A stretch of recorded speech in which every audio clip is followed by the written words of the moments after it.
Hey, what's going on, tribe? So today's video is a combination of three different sessions. Session one, which is low tide, which I'm going to be surfing right now, and then we'll follow up with high tide and then a mid tide, and all of this in this one video, just so you guys can kind of see the differences. We can talk about the approach. I think this is a good video if you're a beginner intermediate as well, because how you approach low tide and high tide will make a big difference in how you experience surfing. So you'll notice on this session right now, it's a lower tide session, that sometimes it's hard to tell on the GoPro, but I have to stand up faster. The wave pitches much quicker.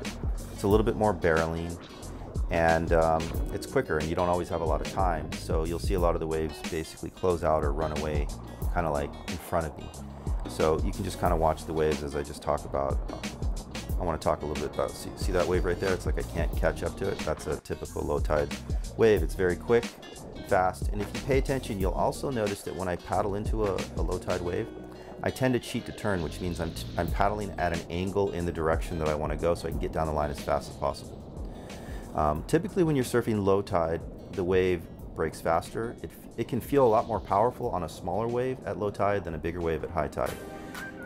It's a little bit more dangerous because it's shallow, and you have to be aware that it could be 2 feet, 3 feet deep. So diving or stomping your feet down, you got to be careful. You tend to get pounded a little bit harder on a lower tide because of just, since the wave is closer to the bottom, it just tends to basically pitch you and throw you. A lot of beginners and intermediates don't like low tide at the beginning just because they have a lot less success. You have to be able to judge the waves a little bit better at low tide because you have less time for error, meaning you have to kind of be as close as you can to where the wave is going to break, because if you're off a little bit, you're either not going to catch the wave or it's going to basically pearl you and pitch you over. And that's basically one of the characteristics. So my approach is I always paddle harder for a low tide wave, and I always cheat the turn a little bit so that I can get down the line as quickly as possible and, and get to the speed, match the speed of the wave. And I mean, that's my method of basically surfing low tide. A lot of the advanced surfers will prefer low tide because that's when you typically will get barreled. That's when you have a little bit more of a punchy wave, a little bit steeper of a face. You can play with it. You can surf a smaller, well, less volume board once you get on the wave, because there's typically more power to kind of propel you and play with the face. So, I mean, it's a good idea to learn how to surf both low, but you want to know the differences. You just have to know that low tide definitely requires a little bit more skill, a little bit more refinement, meaning that you have to really pay attention to where the wave is breaking, and where, you have to basically X marks the spot, meaning that you have to get as close to where you need to be when the wave breaks. Ooh, that was a nice turn. I like that because I was looking at the people on the other side of the wave, the back of the wave, and they were looking at me as well. What else, low tide? If you guys have any suggestions, leave it in the comment, because I like to hear what people have to say. It's interesting, some of the questions you guys come up with, because people notice some of the funniest things. Like somebody had mentioned that it looks like I'm always paddling with my nose underwater, and that's kind of an illusion because it's a short board. But anyways, let's move to high tide. So here's a high tide session, and let's talk a little bit about surfing high tide. High tide is typically, for out the back, it's better, more friendly for the beginner intermediate experience.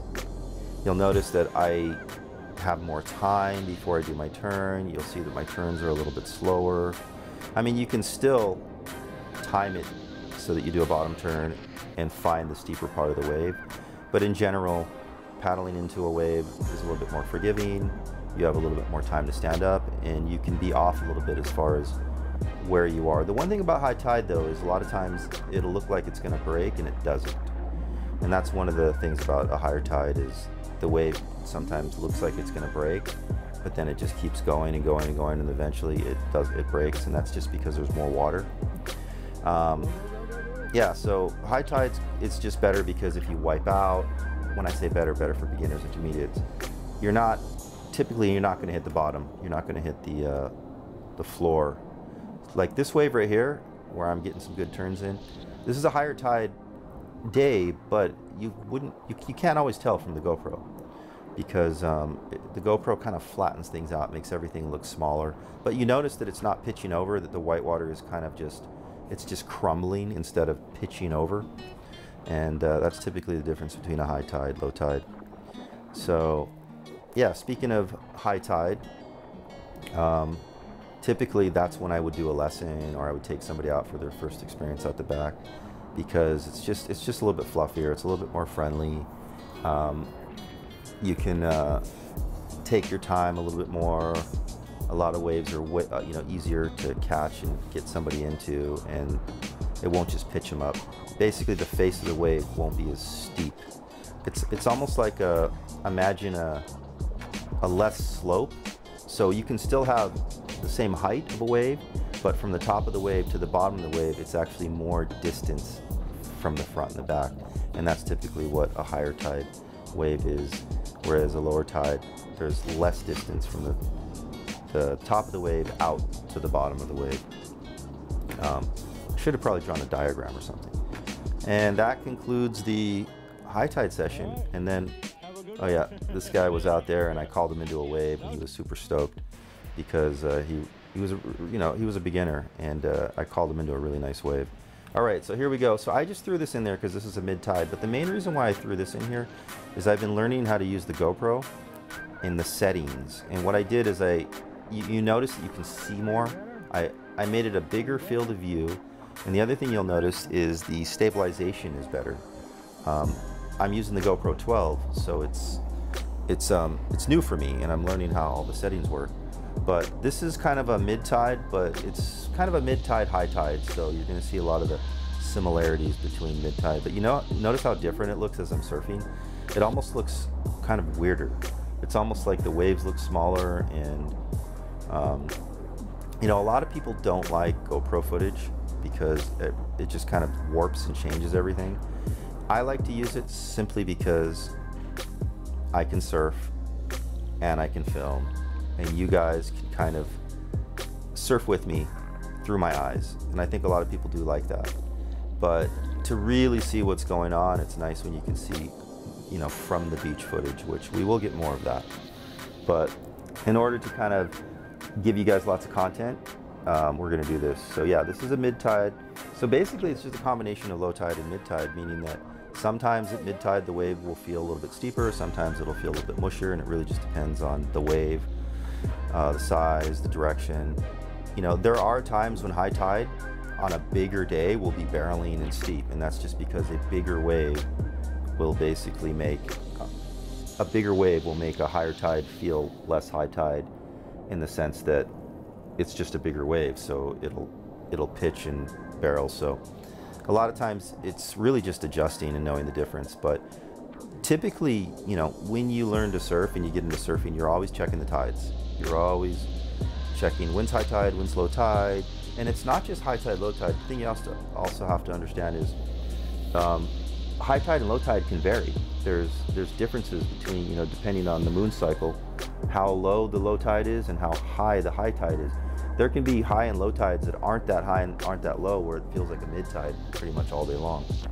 So it's good to kind of learn to read a chart and understand especially your spot where you're surfing, the measurements, how they measure it, and you'll see they'll be like, oh, -9 foot low tide, 3 foot, and every place is different. Some places it's like a 9 foot difference, in other places it's like a 2 foot difference, and in some extreme places there's like a 30 foot difference.